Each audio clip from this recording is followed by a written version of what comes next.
Bonjour tout le monde. Donc, dans cette vidéo, je vais introduire les Columnar Relational Database Management Systems. Alors, ce type de stockage orienté colonne améliore les charges analytiques et donc c'est très intéressant de déployer des entrepôts de données sur ce type de système. Alors, dans ce slide, vous voyez la différence sur le stockage physique de Row Oriented Database et Column Oriented Database. On va prendre l'exemple d'une table, la table Employee, ici. Donc ça, c'est la table Employee. Vous remarquez qu'on a 5 colonnes.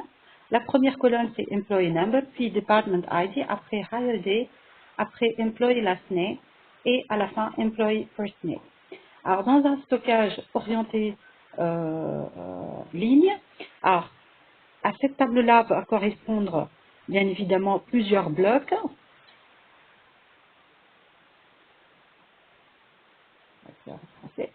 Donc, bloc. Donc, dans chaque bloc, vous voyez que chaque enregistrement est écrit l'un après l'autre. Donc, dans chaque bloc, vous allez avoir cette structure-là. Le premier enregistrement, puis le deuxième enregistrement, puis le troisième, etc.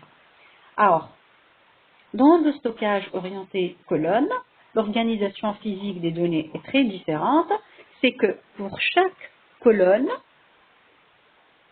il lui correspond des blocs de données. Donc, ça, c'est un bloc, par exemple, ou 2 ou 3 blocs, on ne sait pas combien, n blocs qui vont permettre de sauver les valeurs de cette colonne-là.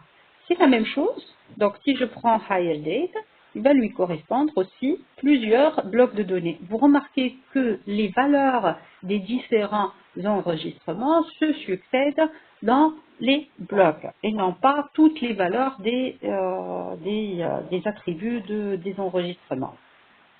Alors, ce type de stockage est très intéressant.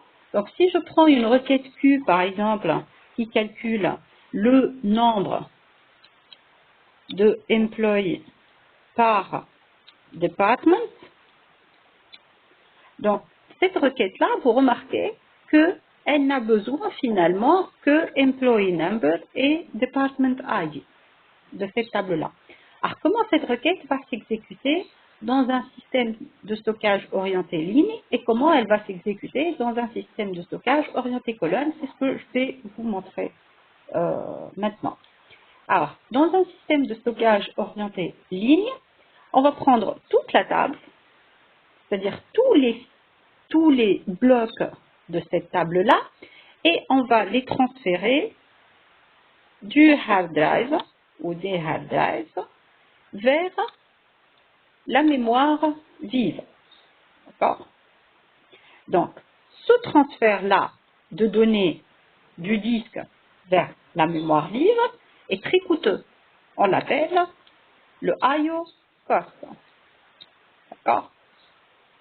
Alors, bien évidemment, les données, une fois en mémoire, on va projeter sur ces deux colonnes. N'empêche que les 5 colonnes vont résider en mémoire pendant un temps bien déterminé.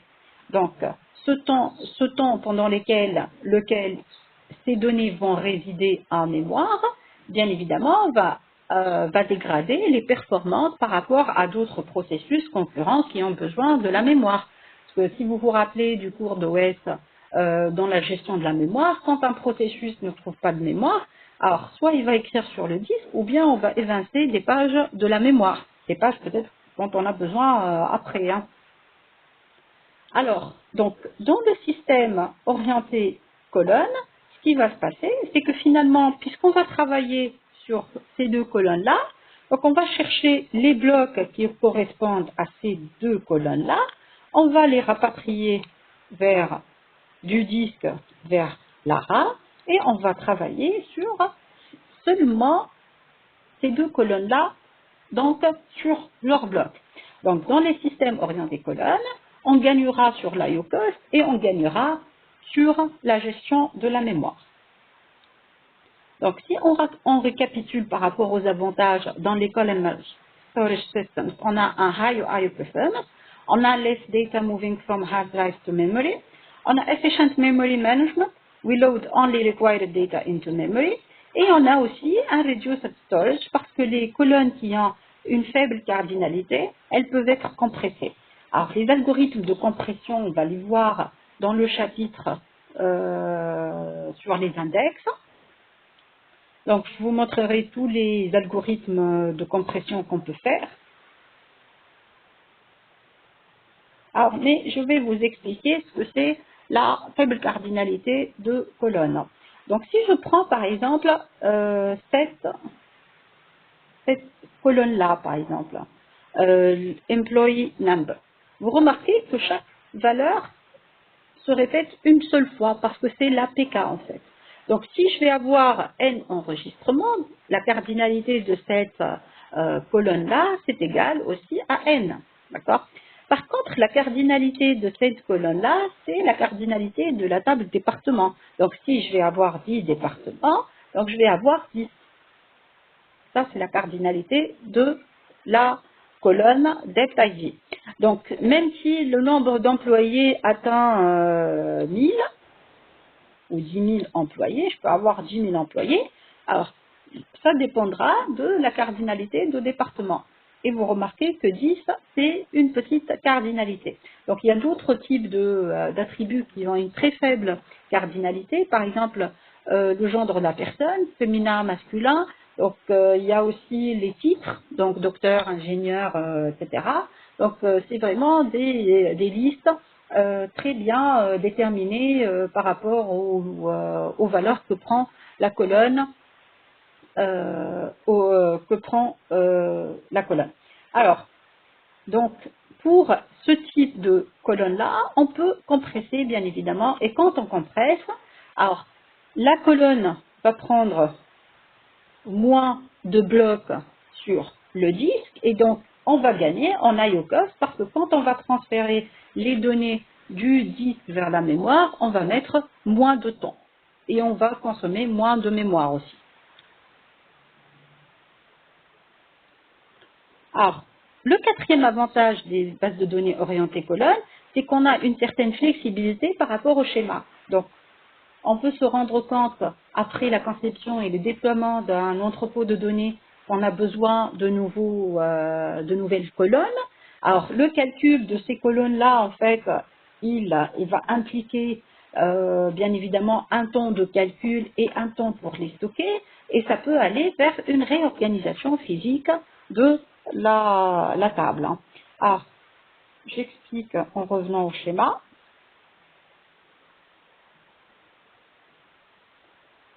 Alors, si je vais calculer, par exemple, l'expérience en année qu'a l'employé dans mon entreprise. Donc, je vais ajouter ici une colonne, delta expérience, que je vais appeler cette nouvelle colonne. Alors, dans un système orienté ligne, donc, ce que je devrais faire, c'est après chaque enregistrement, je dois mettre cette colonne-là. D'accord? Peut-être que c'est 2 octets. Ça nécessite 2 octets. Alors, le problème qui se pose, est-ce qu'on a ces 2 octets ou on n'a pas ces 2 octets? Alors, si on a ces 2 octets qui sont disponibles, bah, c'est très simple. On va aller pointer sur chaque enregistrement et puis ajouter la valeur de delta expérience. Alors, par contre, si on n'a pas ces 2 octets disponibles, c'est qu'on pointe directement de Bob vers le deuxième enregistrement. Alors, ce qu'on a besoin de faire, c'est tout simplement écrire dans un espace sur le disque, donc les 5 colonnes, et ajouter, bien évidemment, les 2 octets dont on a besoin. D'accord? Donc ça, c'est les new. D'accord? Et après, copier les données de là à là. Et ce qui nécessite, bien évidemment, une réorganisation des données. Et après, par la suite, effacer du disque tous les blocs de ce type-là.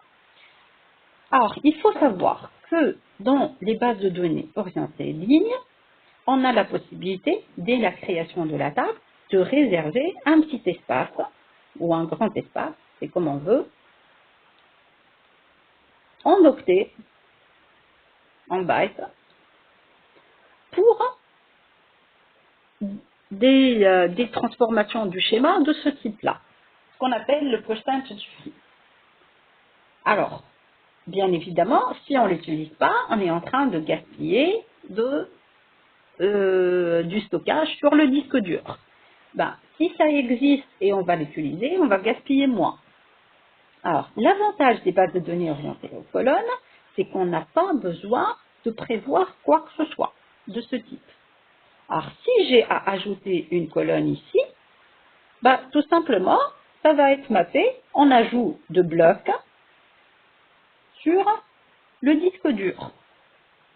Donc, j'ajoute une colonne, je vais lui ajouter des blocs, 1 ou 2 ou 3, le nombre de blocs nécessaires sur le disque dur et faire le mapping entre cette nouvelle colonne et ces blocs-là, pour dire les valeurs de cette colonne-là sont dans les blocs suivants, ce qui est, comme vous voyez, beaucoup plus facile que de gérer cette modification de schéma dans une base de données orientée ligne. Alors, il y a deux types de bases de données orientées colonnes. Il y a celles qui se basent sur les binary association tables, telles que MongoDB, Sistar, et d'autres qui se basent sur les familles de colonnes. Alors, pour les binary association tables, donc si j'ai une table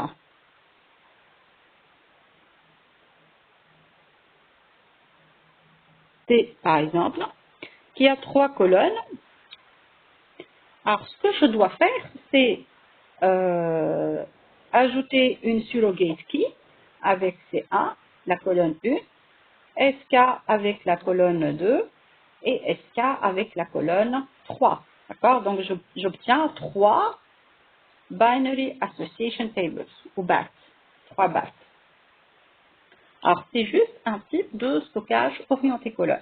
Alors il y a d'autres types de stockage orienté colonne qui se sont inspirés des algorithmes de fragmentation verticale des bases de données relationnelles et qui se sont dit il existe une affinité entre les colonnes, donc je vais organiser les données des colonnes en famille. Donc on va avoir par exemple une colonne 1, une colonne 2, une colonne 3, et ça c'est une famille de colonnes 1. La colonne 4, la colonne 5, la colonne 6, c'est une autre famille de colonnes. C'est la famille de colonne 2. Et donc, pour chaque famille de colonnes, il va lui correspondre des blocs sur le headbus.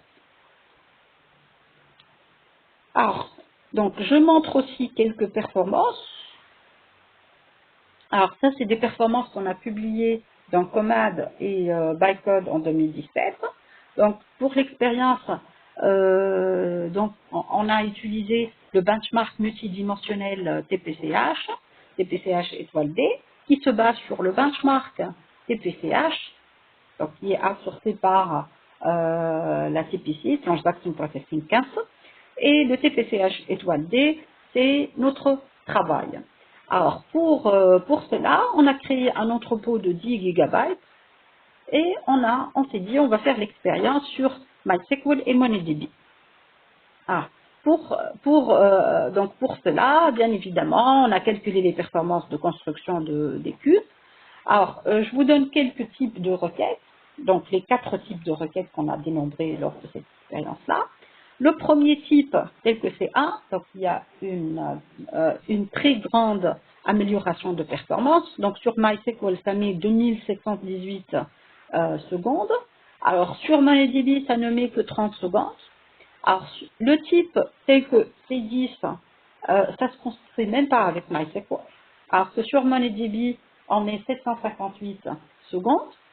Alors C11, il n'y a pratiquement pas de différence entre MySQL et MongoDB.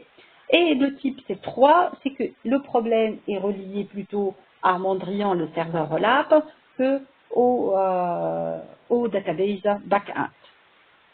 Alors, donc ici, dans le cas de C3, en fait, il faut admettre que dans Mondrian ou dans n'importe quel serveur Rollup, il y a une limite du cross-join. Alors, je rappelle que le cross-join des dimensions est le suivant. Donc, c'est D1 fois D2 fois Dn, par exemple, et multiplié par, ça c'est les cardinalités des dimensions, multiplié par le nombre de mesures.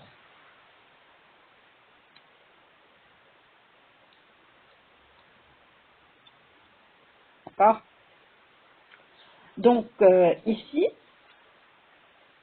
si le serveur Rollup a des contraintes pour sauver ce nombre de cellules-là, bien évidemment, il ne pourra pas construire le cube. Alors, ce qui est intéressant de voir, je vous invite, si vous avez le temps de lire le papier, donc il est sur le drive. Donc, pour chaque requête, c'est elle a des patterns tels que le type de jointure qu'elle fait, est-ce qu'elle fait des prédicats ou pas, c'est-à-dire elle fait des sélections sur les dimensions ou pas, est-ce qu'elle implique des requêtes, des sous-requêtes, ce qu'on appelle les nested queries, etc. Donc, ce qui permet finalement de savoir pourquoi MongoDB est meilleur que MySQL. D'accord? Donc, sur ce, je finis cette présentation. Je vous invite à faire le TP SQL Analytics cette semaine et merci pour votre attention.